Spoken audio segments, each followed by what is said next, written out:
everybody, and welcome to Comic Time. I am Rainbow Red Panda. This is Catbug. He is filling in for Norton because he's Catbug and he can. And today we have for you all of the comic books that we got at my comic book store. So, to get into things, my number one comic from last week is back.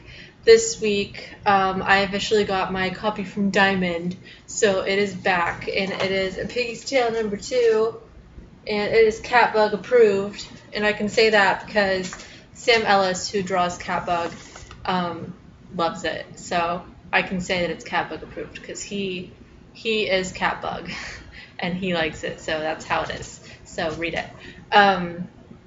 We also have Harley Quinn number 0. This is the director's cut. So DC has done this with a few different titles. It's the same comic as all the other issue zeros, but it has like commentary for each page.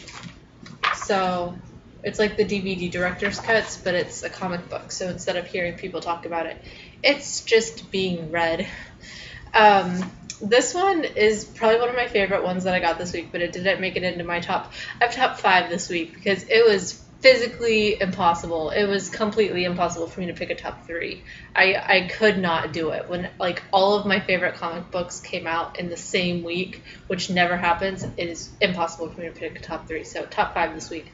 But this one, I didn't even know that it was coming out, but I saw it and my shop had it and I was like, taking this because I need it in my life.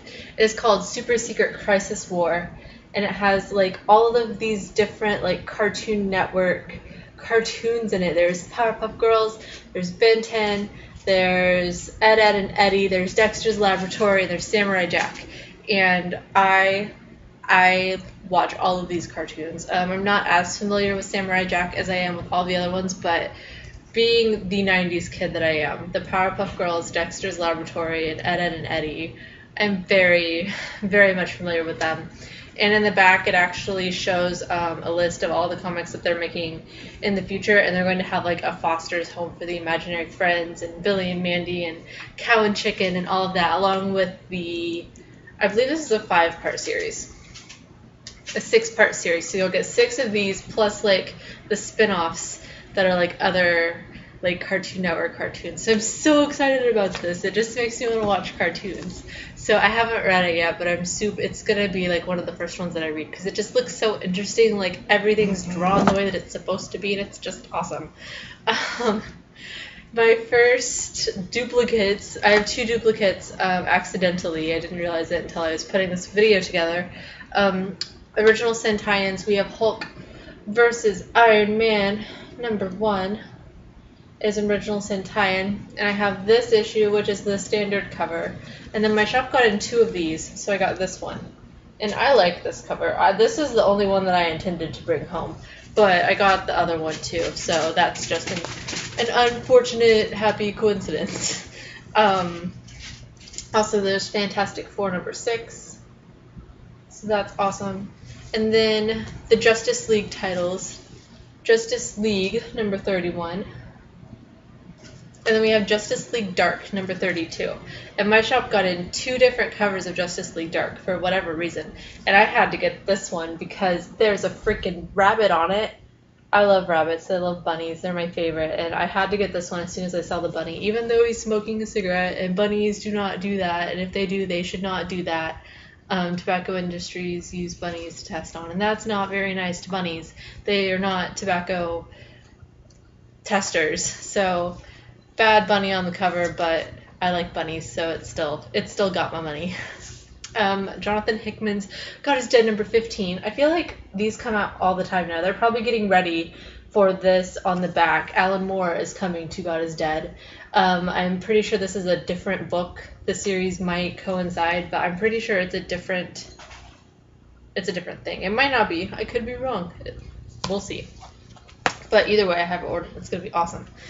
We have All New Ultimates number 4, which I actually really like this series too. I recently read the newest one because I'm a little bit behind on things. Serenity number 6. This was my favorite. My shop got a couple different covers of this one too, and that was the one that I chose to bring home.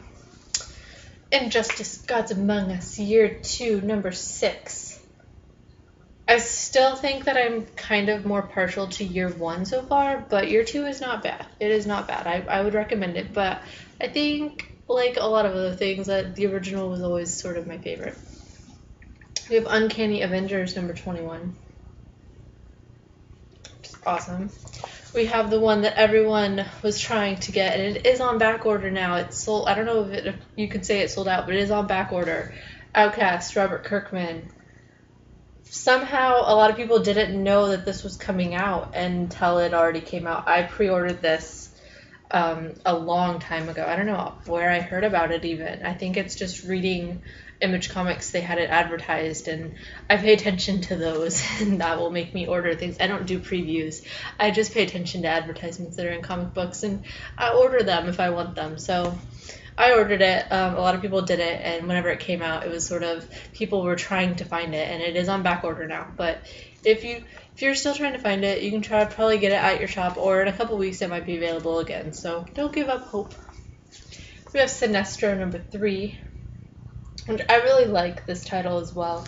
It's a lot better than I thought it would be. I wasn't really sure what to expect. And since I don't read a lot of the other Lantern titles, like the only Green Lantern stuff that I read is whenever they had like the Relic, the Lights Out arc, I read that. Other than that, if you count Laura Fleas as a Green Lantern title, I read that.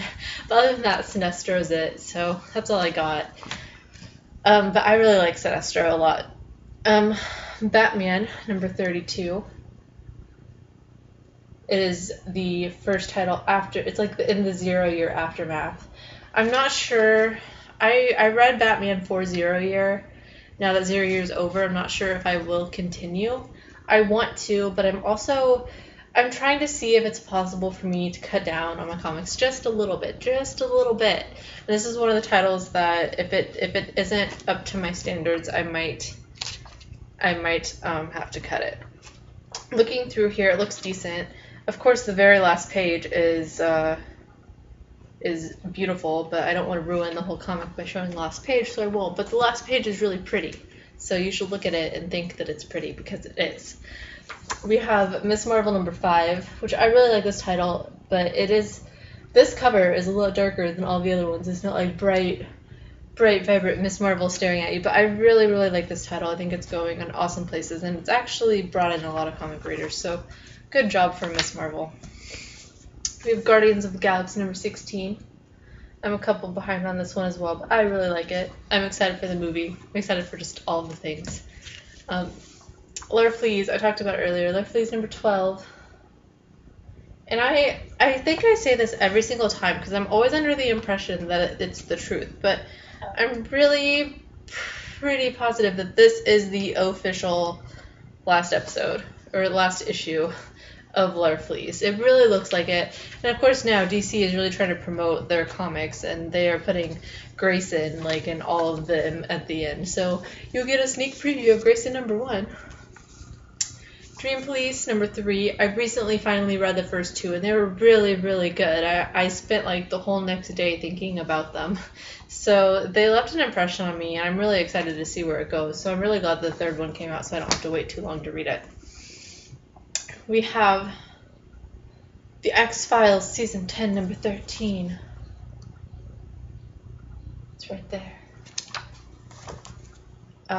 We have Dexter Down Under, number 5, and all I see on this is this koala. And I just want to go and give him a hug and touch his nose, because, I don't know, all I see is that koala, and I just cuddle a koala. That is a life goal of mine. New Avengers, number 20. Jonathan Hickman. We have the New Avengers Annual.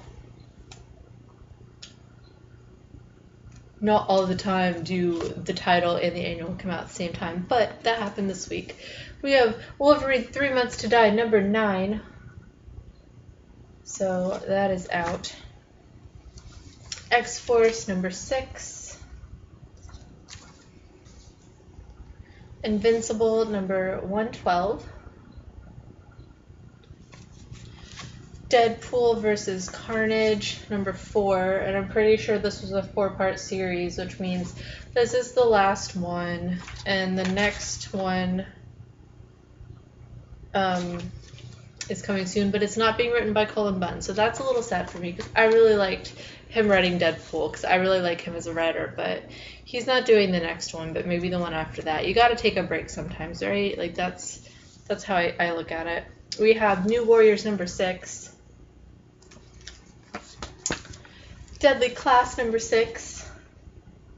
I still really like this title. A lot of people sort of make fun of it, but I think it's really good.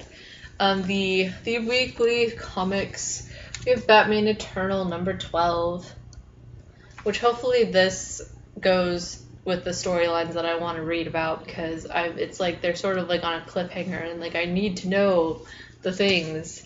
And then Futures in number 8. So I am now completely caught up on both of them, and it's nice being caught up on a weekly series because you can fall behind really fast, as I learned, but I'm all caught up on those now.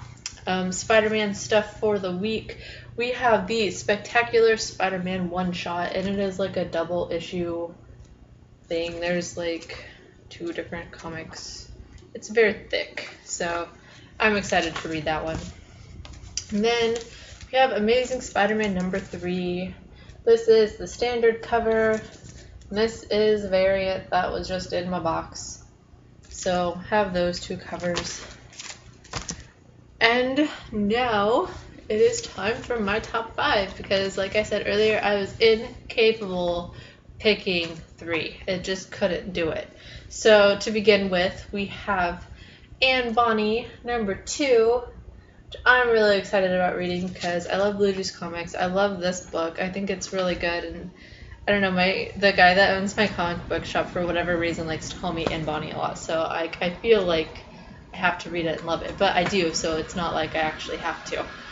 We have Rachel Rising number 26, which is my favorite black and white comic book. I want to say it's one of the only black and white books that I read. I read Satellite Sam, but to me these are 2 different things completely. I really love this comic though. I love it. I can look at the characters and think of people in my life, and I really like it, and yeah, so I'm excited for it for sure. And then we have Saga number 20, and I have mixed feelings about Saga number 20 because Saga number 19 ended so crazily that I don't... Brian K. Vaughan, you're like killing my soul. That's all I can say.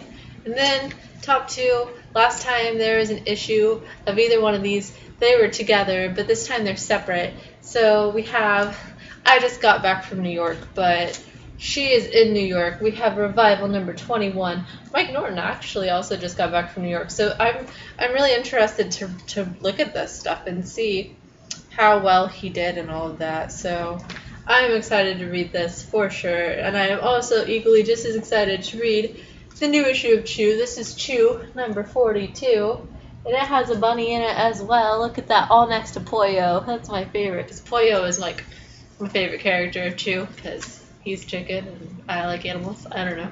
But Pollo is like my favorite, so having like a Pollo-type bunny right next to him is amazing. If that bunny became like an all-the-time character, it'd be the best comic book ever.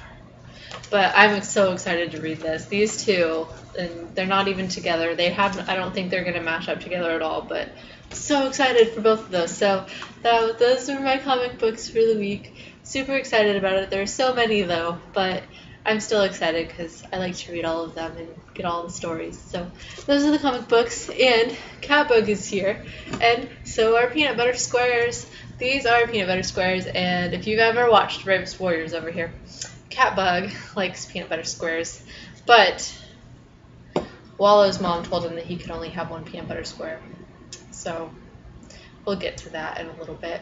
But I'm going to give the littlest peanut butter square this week. I'm going to give it to Loot Crate, because Loot Crate just announced today, actually, that next month in July, their theme is going to be villains. Now, that is from their email and their description. It makes it sound like it's all pretty much comic book villains. I mean, there's lots of different villains. Any movie, superhero or not, has a villain. So it sounds like it's going to be mainly comic book themed. and I'm really excited for that. But a lot of news broke a few weeks ago that Loot Crate purchased 120,000 copies of Rocket Raccoon #1. It was a variant that they're saying it's the Scotty Young variant, some of the sources. Whether that's accurate or not, I'm not sure. But they have already announced that they're going to have a comic book variant in this crate. So if it's not the Scotty Young variant, I don't know what else it would be. So Rocket Raccoon #1, even though Rocket Raccoon is not a villain, and I'm not sure how that plays into their logic, but I am 99.9% sure. I'm pretty much willing to bet my cat bug. If I'm wrong, I'll deal with it. But I really think that Rocket Raccoon #1 is going to be in this next Loot Crate. So if you're interested in that, I will have the information to Loot Crate, as well as some links to various unboxing videos in case you're not unfamiliar with Loot Crate. Every month that has a different theme. They've had a lot of exclusive merchandise. Like next month is going to have a shirt, a couple other exclusive Loot Crate looters only things that go along with like comic book villains, and then a comic book which is not confirmed by Loot Crate, but is confirmed by everybody else that it is Rocket Raccoon #1. So I'm super excited about it. I'm glad that I'm subscribed to Loot Crate and can't wait to do that video. Second biggest cupcake is going to go to Gerard Way, because he is writing a comic book that comes out, I believe, in the fall. It is called Edge of Spider-Verse #5, and it is his take on part of the stuff that's going on in Spider-Verse. He is introducing a character named Peni Parker, and I'm super excited for it. She's going to be like Japanese, and that fits in perfectly with him. This style, this artwork is going to be amazing. Just everything about this is going to be absolutely amazing because it's Gerard and he's doing what he wants to do. He's finally getting creative things to do, like major characters. So I'm so excited for him. I'm so excited that he gets to do that and everything. So that's really awesome. And biggest cupcake this week is gonna go to my top 5. Like, I'm going to just give it to all of them because the fact that all 5 of them came out this week is amazing. Like, I love all of those comic books so much. I can't think of a better week to have the stack of books that I have in my hand this week. This week was an awesome week for comics, even though it was super long, and that's all I have to say. So, as a whole, it gets my thing. And with that, I will also put this on Catbug's head so that, in theory, he's absorbing it through his brain and being a happy Catbug. So I will see you guys next week with more awesome comic things, and hopefully Norton will be back with glasses and all of those things. So I will see you guys later. Bye!